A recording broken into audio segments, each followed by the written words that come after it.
amigos? Beleza? Ok, estamos aqui para passar mais uma aula, né? Mais umas dicas para a nossa prova, tudo bem? Vamos lá então, amigos. Olha só. Ok, começando. Bom, o tema da nossa aula são os recursos energéticos. Bom, eu não vou usar o material de vocês, eu vou usar uns slides que eu mesmo fiz, só que o conteúdo é o mesmo, ok?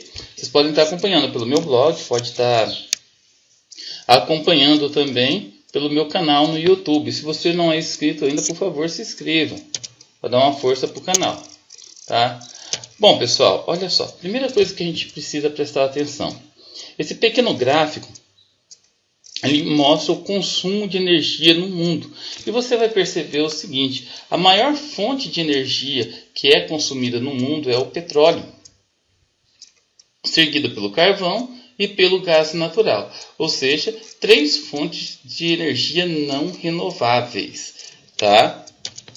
Bom, nós vamos perceber que os recursos energéticos, eles podem ser não renováveis, né? O que são recursos não renováveis? São aqueles que, quando existem na natureza, são em quantidades limitadas e podem, por excesso de utilização, serem esgotados. Ou seja, os recursos não renováveis, eles só podem se renovar numa escala geológica de tempo. Como assim numa escala geológica? Em milhões e milhões de anos, tá? Tem também os recursos renováveis, quando a sua utilização é inesgotável e as suas reservas são ilimitadas por via de uma constante renovação. É o que está à nossa disposição todos os dias, como o sol, o vento, a água. Quando não está todos os dias, pelo menos está constantemente, ou no espaço curto de tempo. Ou você pode plantar e colher. É o caso dos alimentos, tá bom? Vamos falar um pouquinho sobre as fontes não renováveis. Carvão, o petróleo, o gás natural e o urânio, que é um mineral metálico, tá? Esses três primeiros são combustíveis fósseis. Vamos falar por ordem, evidentemente, de começo de utilização. Vamos falar sobre o carvão mineral. Foi a principal fonte de energia entre os séculos XVIII, XIX e até hoje, durante o século XX também foi muito utilizado. E até hoje, no século XXI, vem sendo muito utilizado nas usinas termoelétricas, principalmente em países como a China. No começo, ele era fácil de extrair, fácil de utilizar, e existiam grandes reservas no hemisfério norte, principalmente no Reino Unido. Foi a principal fonte de energia da Revolução Industrial durante o século XVIII na Inglaterra. Os maiores produtores mundiais em 1999. Vamos prestar atenção no gráfico, tudo bem? Nesse mapinha mundi que está aparecendo para vocês na tela.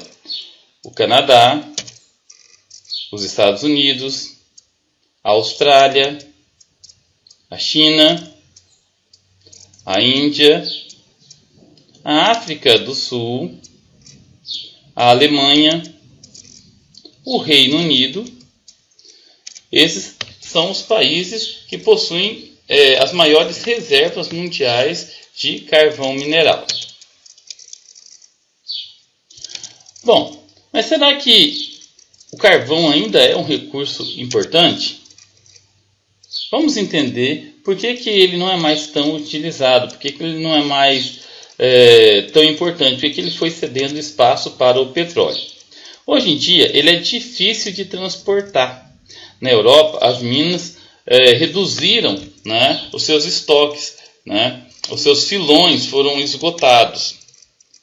Ele é extremamente poluente. O carvão ele tem níveis de pureza, né, tem o lignito, o antracito, a rúllia, né, e ele é muito poluente, ele causa muita fumaça, polui muito a atmosfera. Uma imagem, né, de poluição causada pelo carvão.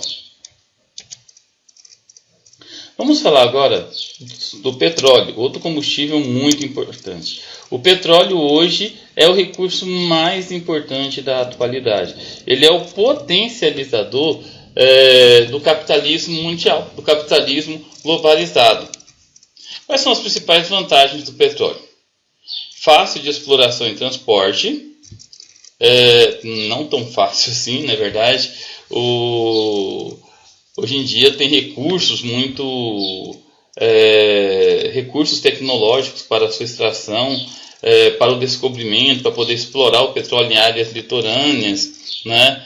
Inúmeras aplicações, o petróleo é utilizado em infinidade de coisas, para fabricação de tinta, de verniz, de combustível, entre outras coisas, né? No começo da sua descoberta, ele era muito barato, hoje em dia já não é mais, na verdade. Vamos entender no que o petróleo pode ser aplicado. Nessa imagem, vocês podem perceber, ele pode ser aplicado como recursos energéticos, em usinas, como lubrificantes, como graxa, em vários tipos de indústrias de plásticos e assim por diante. Tá? Quais são as principais áreas de produção do petróleo?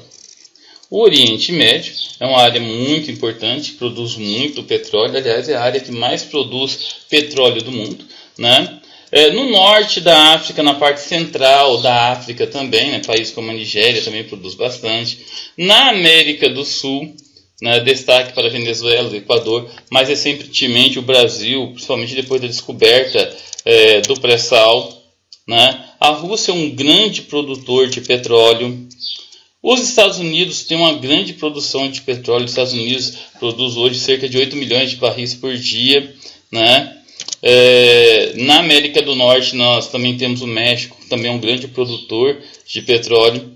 Os países do Mar do Norte e os países do Oriente Médio, países do Norte da África, Venezuela e Equador, são países que fazem parte da OPEP, a Organização dos Países Exportadores de Petróleo. Bom, vamos falar um pouquinho sobre a OPEP, a Organização dos Países Exportadores de Petróleo. É uma instituição, pessoal, muito importante. É uma instituição que foi formada na década de 1960, né? E no início a sua intenção era combater as 7 irmãs, ou seja, aquelas 7 empresas, são 4 norte-americanas e 3 inglesas, que controlavam a produção, o preço, o refino e a comercialização de petróleo no mundo todo. Hoje é controlado pela OPEP.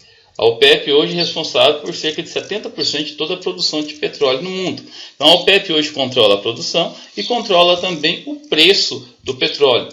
Tanto é que a primeira grande crise do petróleo de 1973, entendeu, foi por uma elevação no preço do petróleo promovido pela OPEP, uma tentativa de desestabilizar a economia dos Estados Unidos. Ok, vamos entender agora os principais problemas relacionados ao petróleo. A poluição do ar e da água é o principal problema relacionado ao petróleo. Outro problema é que é um recurso sobreexplorado. Ele é muito utilizado, ele é muito explorado, tá? Outra questão também, a principal área de exploração é instável a nível político, que é a região do Oriente Médio, né? Nós já aprendemos, a região do Oriente Médio tem graves problemas étnicos, políticos e principalmente religiosos, né? É uma região de bastante instabilidade. E também há necessidade de diversificar as fontes de energia. É por isso que hoje em dia se fala muito em fontes alternativas de energia. É por isso que o nosso etanol, né, o etanol brasileiro, o álcool, combustível, vem sendo utilizado como uma fonte muito desejável, na verdade, para poder substituir o petróleo, pelo menos como recurso energético, como fonte de energia. Só que o petróleo ainda é uma fonte, como posso dizer, uma fonte insubstituível, por enquanto, né? Tem muitas coisas que só podem ser feitas através do petróleo. Exemplo, né, de problemas relacionados com o petróleo é a maré negra, que é o derrame de petróleo ou de seus derivados nas águas do mar. Então, quando tem um acidente em alto mar, nós chamamos de maré negra. Aqui tem alguns exemplos, né, algumas imagens, né, de problemas, de acidentes com petroleiros em alto mar, ok? Vamos falar agora do gás natural. É um substituto do petróleo, né? Pode ser utilizado para diversificar as fontes de recursos energéticos. Hoje o gás natural não é utilizado mais só como recurso energético, na verdade. O gás também é utilizado já na fabricação de óleo. Tá? Ele tem melhorado muito as suas fontes e tem sido bastante utilizado no local, como que eu posso dizer, para substituir o petróleo. Ele é muito utilizado como combustível de veículo, uso doméstico, na verdade. Ele é menos poluente que o petróleo, é fácil de transportar e é utilizado nas habitações. Tá? Ele é fácil de transportar, porque eles podem ser transportados pelo transporte conhecido como dutoviários ou por dutos. Esses meios de transportes, eles são fáceis, eficientes e não correm tanto risco de acidente. Vamos falar agora sobre outra fonte de energia, a energia nuclear. A energia nuclear é bastante complicada, pessoal. Tá? Ela, em tese, é barata. Você consegue produzir uma grande quantidade de energia num espaço bastante pequeno, entendeu? Porém, a construção nas centrais nucleares exige elevados investimentos, exige elevada tecnologia. Em caso de acidente, as consequências são catastróficas. Vamos lembrar aí do acidente que teve em Chernobyl, na Ucrânia, o acidente que teve em Fukushima, no Japão, em 2011, e vários outros acidentes. Então, quando acontece de haver um acidente, na verdade, o restício da radiação pode contaminar até 200 quilômetros de raio, ok? Vamos falar um pouquinho sobre as fontes renováveis de energia. Nós temos a energia hidroelétrica, né, através da água dos rios, das barragens, a energia geotérmica, através do calor da água e vapor armazenado no interior da Terra, a energia solar, através da radiação solar, a energia eólica, pela força do vento, a energia maremotriz, através das ondas e marés, né, as ondulações oceânicas, a biomassa, que são os detritos de animais e vegetais, vem sendo muito utilizado, principalmente no Brasil. Vamos falar sobre a energia hidráulica ou hidroelétrica. Tá? É uma energia renovável mais utilizada hoje em dia, pessoal. Bom, nesse pequeno mapa vocês podem observar. Tá?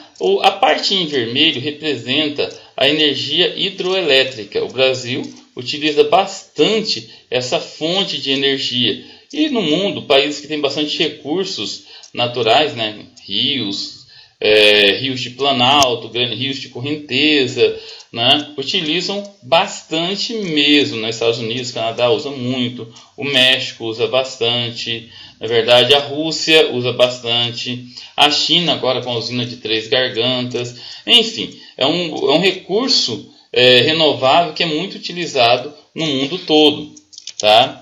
É bom a gente lembrar que esse tipo de energia não é 100% limpa, tá? Apesar de não lançar poluentes na atmosfera, mas causa graves problemas. Nós vamos ver agora. Primeiro grande problema, depende das condições naturais da região. É necessário que os rios sejam de planalto, na verdade, é necessário... forma de relevo, né, que os rios sejam de planalto. É necessário que o rio seja muito caudaloso, na verdade. A construção das barragens exige elevados investimentos, é muito caro a construção das barragens, das usinas hidrelétricas.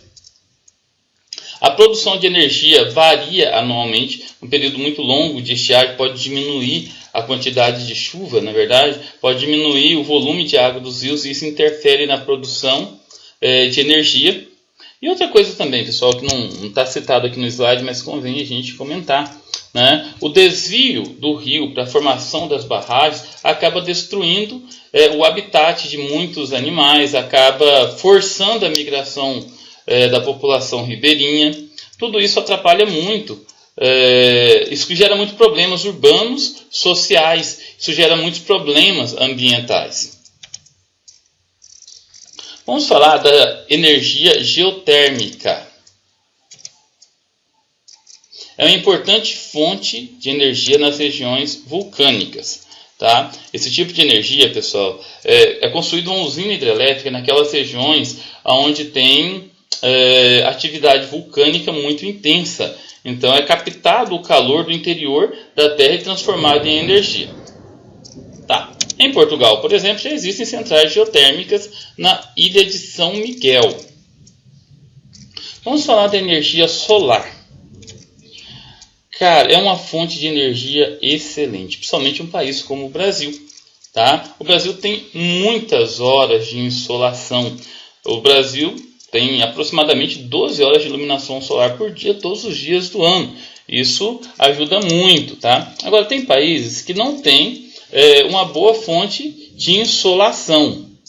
Exige elevados investimentos para a construção de infraestruturas, ainda mais se você for construir uma usina solar, uma usina termoelétrica solar. Existem muitos investimentos, tá? Mas poderia ser utilizado de outra forma, como placas solares de poste, como fontes alternativas em residências. Um exemplo de uma casa solar.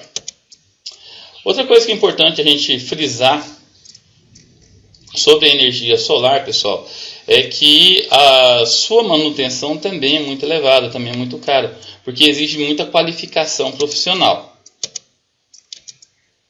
Bom, os principais problemas: dificuldade de armazenar energia, no caso do Brasil.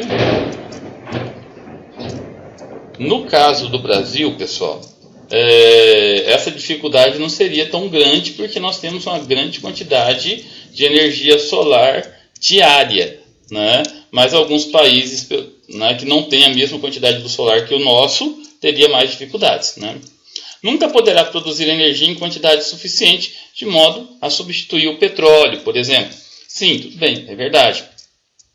Mas, por outro lado, seria uma alternativa viável de auxiliar de maneira sustentável outras fontes de energia, né?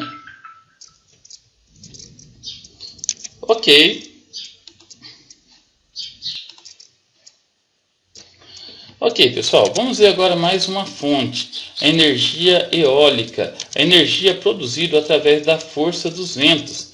É uma fonte muito interessante, tá? Deveria ser muito explorado num país como o nosso, que tem um grande litoral. Então nós temos condições naturais, ventos periódicos, uma grande intensidade regular de ventos. Vamos lembrar da aula de clima, né? Aquele sistema de baixa e alta pressão nas proximidades dos litorais. Os ventos são muito constantes, isso é interessante. Em regiões de grandes altitudes é bastante interessante também, porque venta bastante de maneira regular. Tá? É uma fonte sustentável. É uma fonte que não é tão cara como a usina hidroelétrica, na verdade. Exige elevados investimentos? Exige elevados investimentos. Só que os investimentos são bem mais baixos que os investimentos na hidroeletricidade, através da água. Tá? Já existe tecnologia que permite transformar a energia eólica em energia elétrica. O Brasil hoje tem 59 fazendas de vento, todas próximas ao litoral. Vamos ver, energias renováveis. Um resumão do que a gente viu até agora. Tá? Exigem elevados investimentos na instalação. A produção é reduzida perante as necessidades. A produção de energia é variável em função das características naturais e protegem o ambiente. Agora, vamos levar em consideração o seguinte. Exige elevados investimentos? Sim. Quais? A água, por exemplo, exige elevados investimentos. Tá? das renováveis é a que exige mais investimentos e uma preocupação maior com o meio ambiente. Qual que seria a mais viável? Energia eólica e a solar, que ajudaria bastante, né, hoje a manter um nível sustentável de energia em países como o Brasil. Seria muito interessante, né, e deixaria a nossa produção de energia muito mais viável, tá? E seria interessante também para o meio ambiente, não é verdade? Bom, vamos entender um pouquinho sobre a produção e sobre o consumo de energia no mundo. País exportador de petróleo, país que tem elevadas produções de petróleo, né, tem reduzido o consumo de petróleo. Então, o país que produz muito, consome pouco. Tem baixo nível de industrialização, tem baixo nível de vida, qualidade de vida e de utilização de transportes. Tá? Então, países que têm um excedente energético, como os países do Oriente Médio, por exemplo, né? Eles exportam muito petróleo, mas, em consequência, consomem pouco.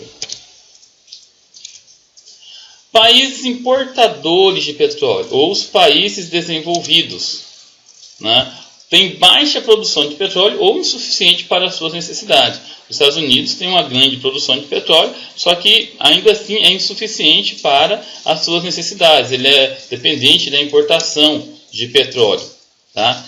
Consome muito petróleo, tem um elevado consumo, tem um elevado nível de industrialização e um elevado nível de vida, de qualidade de vida e de utilização de transportes. Ou seja, países ricos, desenvolvidos, têm um déficit energético. Ok, pessoal. Ficou faltando falar de uma fonte de energia, que é o etanol. Ficou faltando falar da biomassa. E ficou faltando falar um pouquinho dos biocombustíveis em geral. Tá? O etanol ele é uma excelente fonte de energia. Ele é renovável, você pode plantar, pode colher, na verdade, excelente recurso energético. A tecnologia é 100% brasileira. O nosso etanol tem uma qualidade muito boa, a melhor qualidade do mundo. Qualquer tipo de vegetal que tenha carboidrato pode ser transformado em etanol. No caso da batata, da beterraba, do milho, da cana-de-açúcar. Porém, o que apresenta melhor qualidade é a cana-de-açúcar. Tá? É importante a gente frisar sempre. É uma fonte renovável. Você pode plantar, pode colher. Tá? Isso é muito importante para que seja uma fonte sustentável de energia, desde que você preserve o meio ambiente. A biomassa é utilizado restícios de animais, de plantas. Agora, principalmente, pessoal, restícios agrícolas, como a casca de arroz, a casca do algodão, do caroço do algodão, o bagaço da cana, pó de serra e até mesmo a lenha. No Brasil se utiliza muito a lenha, infelizmente. Né? Mas vamos pegar o exemplo aqui de Várzea Grande, nossas cerâmicas nossas. É utilizado muito a casca de arroz como fonte energética. Okay? Qualquer oleaginácea, qualquer produto agrícola que produz óleo, soja, o milho, o peão manso, a canola, o girassol, pode ser transformado num biodiesel. Né? É um combustível, como que eu posso dizer para vocês, sustentável, pouco poluente e renovável também. É isso aí, pessoal. Acho que eu acabei falando tudo, né? Todas as fontes de recursos energéticos. Vamos sempre lembrar, os recursos renováveis são extremamente importantes para o meio ambiente e deve ser estimulado, tá bom? Valeu, meninos, é isso. Bons estudos, boa prova, tá? Espero que esse vídeo ajude vocês. Se você ainda não é inscrito no meu canal, por favor, se inscreva, tá? Dê uma força para que a gente possa continuar com as nossas aulas. Valeu, galera. Até a próxima.